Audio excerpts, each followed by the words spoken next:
السلام علیکم دوستو، کیا حال چل ہے؟ اچھا جی، یورپ کے حوالے سے کافی سخت اپڈیٹس آ رہی ہیں۔ یو کے نے بھی اناؤنسمنٹ کر دی ہے اسائلم وائلم یہ وہ جو ہے نا، اور اسٹوڈنٹ ویزا کا غلط استعمال اور ڈیپورٹیشن، ٹھیک ہے، وہ تھوڑا تیز کرنے جا رہے ہیں۔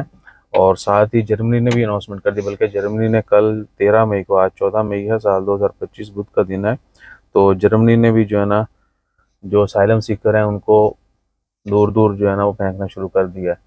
اور فیوچر میں اسائلم جو ہے یورپ کے اندر کافی ٹف ہونے جا رہی ہے، ٹھیک ہے نا۔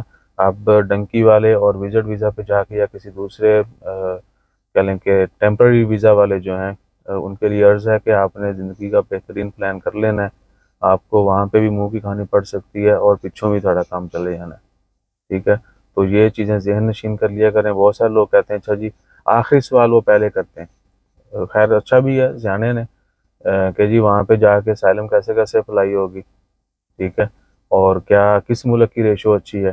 جو تھوڑے سمجھدار ہیں نا، وہ پہلے ہی اسٹڈی کرتے ہیں کہ کس ملک کی اسائلم ایکسیپٹنس ریشو جو ہے وہ اچھی ہے۔ تو بھائی پچھلے 3 سالوں میں سب سے زیادہ اچھی جو ہے 22، 23، 24 میں جو ہے زیادہ نیدرلینڈ نے دی ہے، ٹھیک ہے، اسائلم، کیونکہ وہاں پہ ان کو ضرورت ہوگی۔ پھر پولینڈ بھی ہے، اس کے بعد کچھ اور کنٹریز ہیں، لیکن اس میں یہ نہیں ہے کہ پاکستانی زیادہ شامل ہوتے ہیں۔ انہوں نے اوور آل جو ہے دیکھنا ہوتا ہے۔ اسکلڈ ورکر اگر ہیں، آپ اسکلڈ ہے، آپ کے پاس کوئی اچھا خاصا، تو آپ کے لیے وہ اسکل جو وہاں پہ زیادہ ہے، ٹھیک ہے نا، جس کی وہاں زیادہ ضرورت ہے۔ اب یہ تو ہر جگہ پہ ڈپینڈ کرتا ہے کس ملک میں کس چیز کی کب کتنی ضرورت ہے۔ تو اسکلڈ ہے نا آپ، یا بہت زیادہ ہائیلی ایجوکیٹڈ ہیں، ان کے لیے یعنی کسی نہ کسی طریقے سے آپ فائدہ مند ہیں، تو وہ آپ کا کیس جو ہے وہ تھوڑا جلدی جو ہے وہ ایکسیپٹنس ہو جاتی ہے، اور ہونے کے چانسز بھی زیادہ ہوتے ہیں۔ اگر بس بالکل لیبر ہیں اور کمیونیکیشن کا بڑا مسئلہ ہے، سیکھ بھی نہیں رہے، بہت سارے لوگ ایسے ہیں سالوں سال سے اسائلم کیمپس کے اندر گزار دیتے ہیں، لیکن وہ کچھ سیکھتے نہیں، نہ کام سیکھتے نہ لینگویج سیکھتے ہیں۔ لینگویج جو ہے نا سب سے بڑی کنجی ہے۔ ہم عمان کی پارلیمنٹ سے ہم نے عمان میں سٹارٹ کیا تھا مجلس شورا سے کیریئر، آپ کو بتاتے چلیں، انہوں نے بولا تھا ہمیں کہ بھائی 1 مہینے میں اگر آپ نے ٹک ٹک عربک جو ہے نا نہ بولنا سیکھی اپنے کام سے ریلیٹڈ، ٹیکنیکل، یعنی انہوں نے یہ نہیں کہ تمہیں عربک ہی آنی چاہیے تھی، انہوں نے آپ کا جو کام ہے اس سے ریلیٹڈ اگر آپ نے عربک نہیں سیکھی تو تینوں اتوں نہیں کٹیں گے، تینوں مان سے کٹیں گے، صحیح ہے۔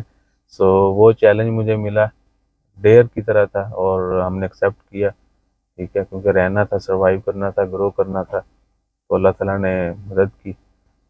ڈیلی میں 10 لفظ سیکھتا تھا، ٹھیک ہے، تیسرے چوتھے دن جو ہے ہم فلوئنٹ آ گئے، ٹیکنیکل سارا لفظ سیکھ لے، ریپیٹنگ اتنی، میں لوگوں کو ایسے بولتا 24 گھنٹے وہی بولتا رہتا تھا، سب کام چھوڑ کے وہی، کچھ بھی ہے، ڈرائیونگ کر رہے ہیں، ٹھیک ہے جی، وہی چل رہا ہے، ساتھ پہ بیٹھا ہے اس کے ساتھ وہی لوگ ہنستے تھے میرے اوپر، کیا کی 4 لفظ سے کرے نے تو ادھر ادھر۔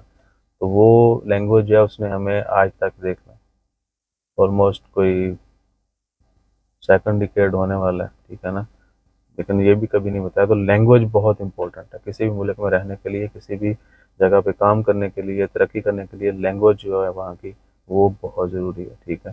اس کا بہت عمل دخل ہے آپ کی زندگی میں، اور اچھی لینگویج، یہ نہیں کہ آگے پہلے گانا سیکھو، خیر رکھیے، قوم میں یاد رکھیے۔ عربک بھی بہت ایکسٹریم جو ہے نا آندیاں نے انہوں نے بھی دسو لوکل کو نا، وہ کہتا ہے تینوں دسیا کہ نہیں ہے، گاہ تینوں دسی کہ نہیں، سکھائی کہ نہیں۔ بہرحال اپنا خیال رکھیے، دعا میں یاد رکھیے، اور لینگویج جو ہے وہ بہت ضروری ہے، صرف آپ کے لیے نہیں، باقی بہت جگہوں پہ آپ کے کام آتی ہے، آپ کی زندگی میں نکھار کے لیے بھی چیزیں جو ہیں بہت آسان اور بہت عمدہ ہو جاتی ہیں آپ کے لیے۔ آپ تھوڑی سی کسی بھی چیز کو سیکھ کے دیکھیں، کسی نئی چیز کو۔ جزاک اللہ، اللہ حافظ۔